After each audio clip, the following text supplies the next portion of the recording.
Day 53. Oh, Whiskey Wednesday, my friends. I hope you're ready. I know I literally always am because we're here every day and every night. But I don't mind. It's all good. We've got alcohol, and we're going to show you some of that alcohol tonight.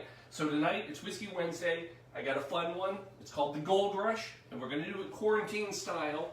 So come with me into the Blue Monkey Quarantina as we get ready for quarantine cocktail show number 53. Holy cow. Every time I say the number and it's bigger, I'm amazed. What are we doing tonight? All right.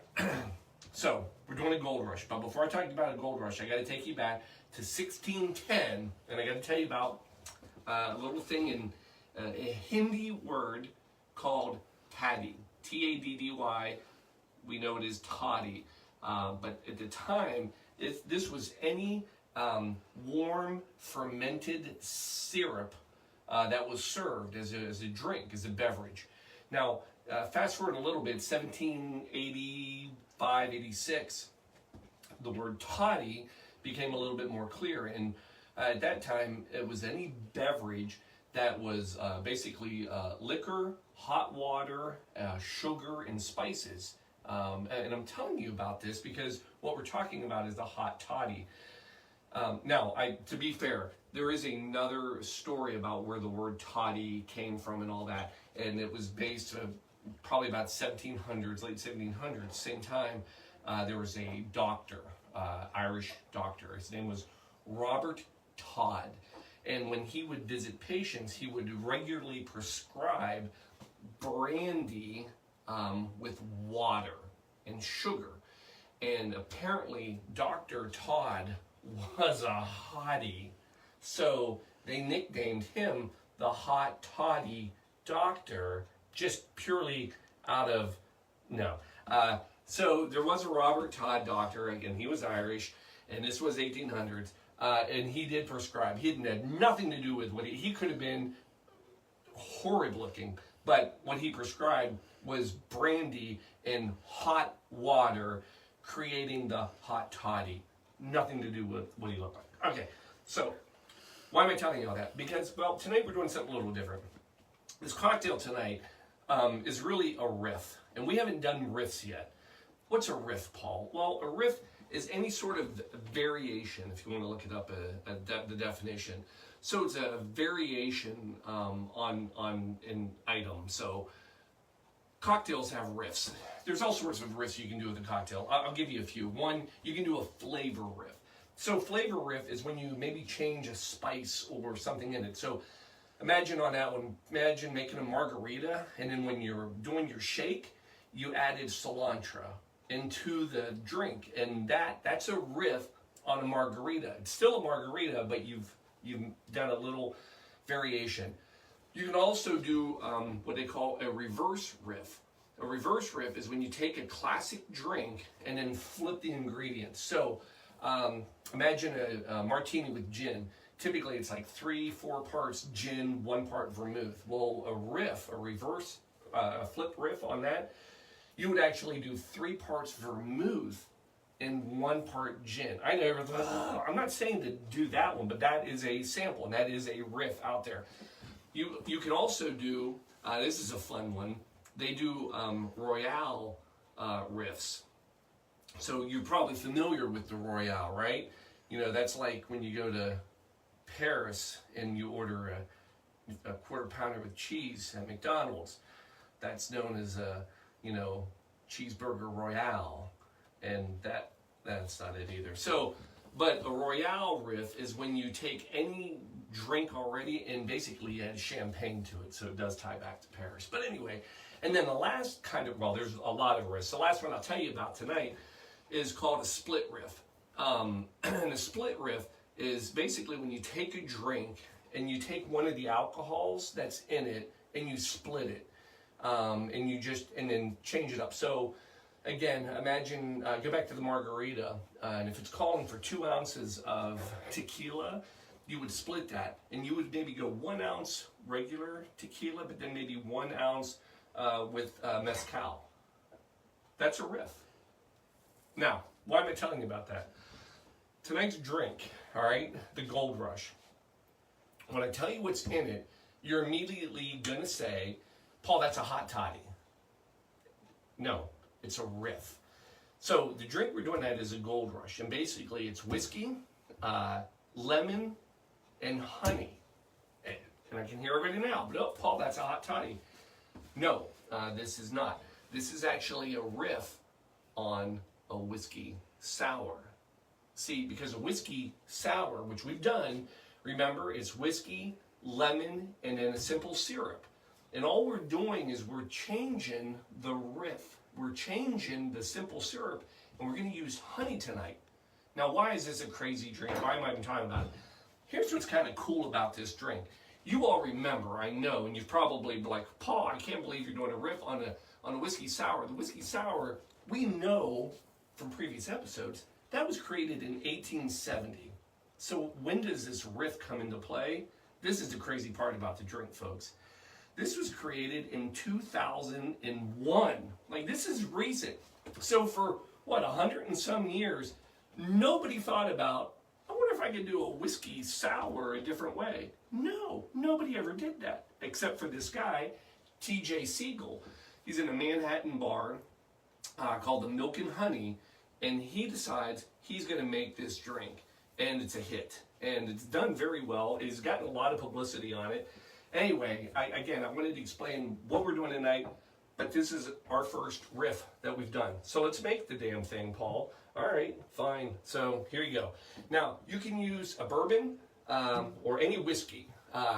We just used bourbon.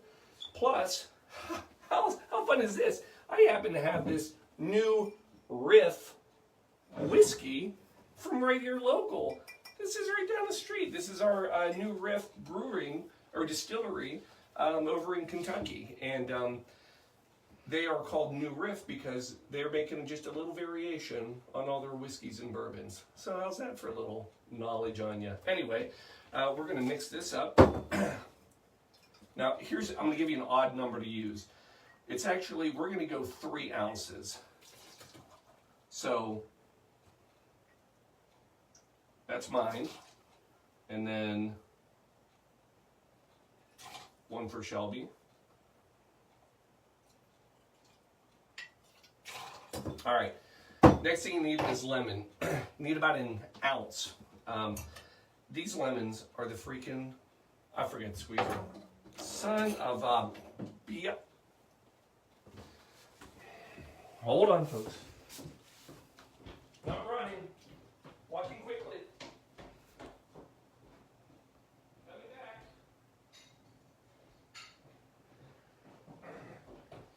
See, the problem with pre-gaming, folks, is this. The bar equipment ends up in different parts of the house because we make cocktails in other sections of the home.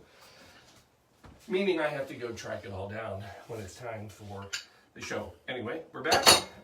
Largest lemons in the world. I did have my knife. So, I'm going to say this is going to be about 1.5 on this. So, put your lemon in there.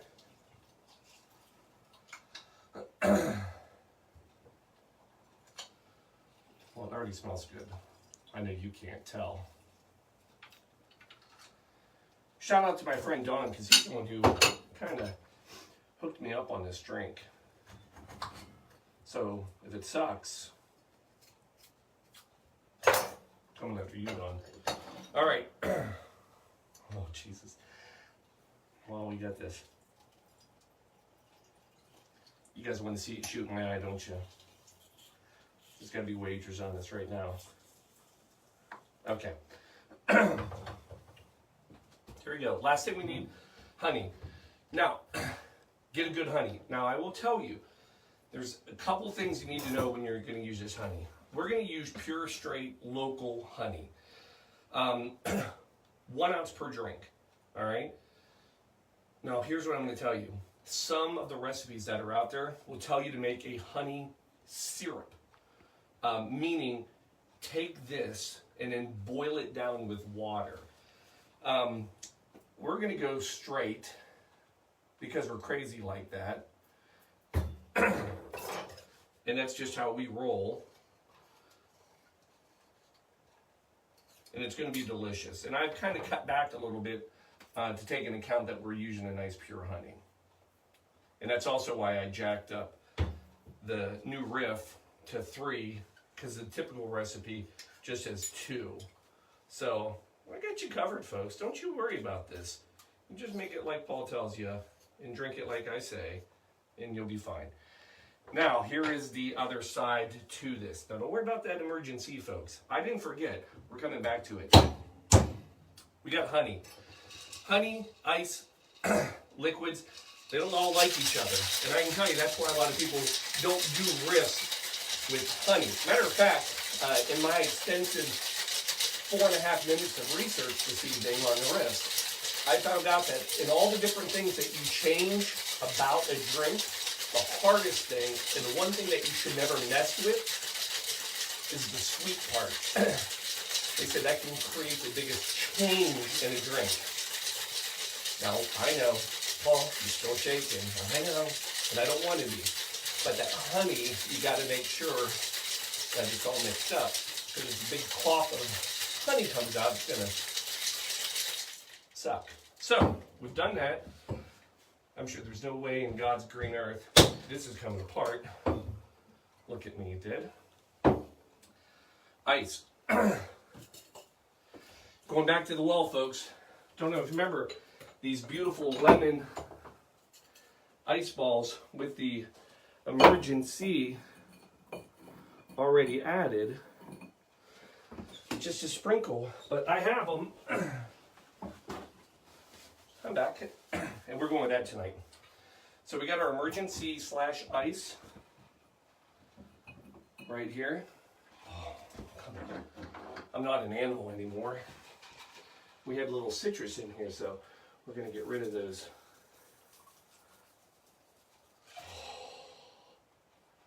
That's perfect. No globs of honey. That's good. Unreal. Unreal. Come back. You got to garnish this thing.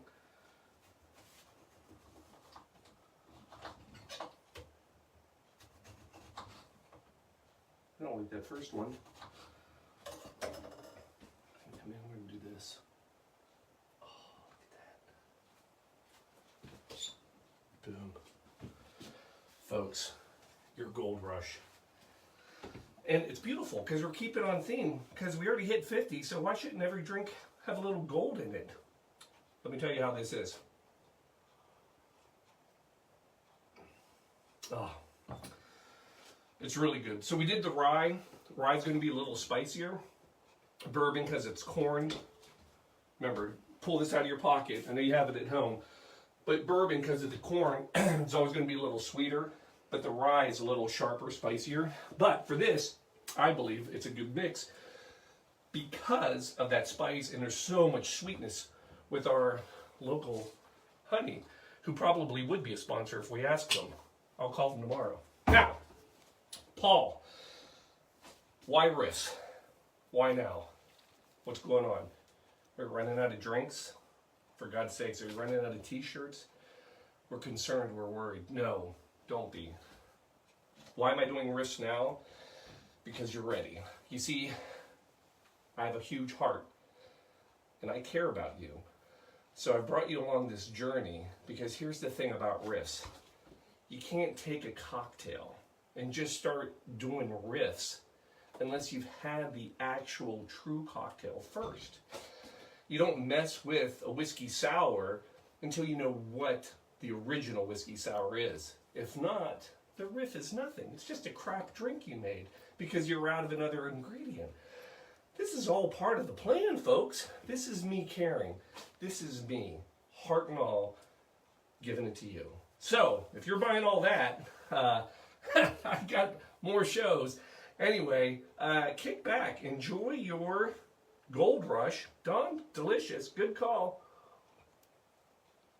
Who would have thought that somebody could take a drink from 1870 and just change one ingredient They make a classic cocktail to be. Anyway, love you all. Episode 53 in the books. Be here tomorrow. 54, that's all I know. We'll figure the rest out tomorrow about 6:30. So, but we'll see you at 7:30. Love you. See you tomorrow. Good night, everybody.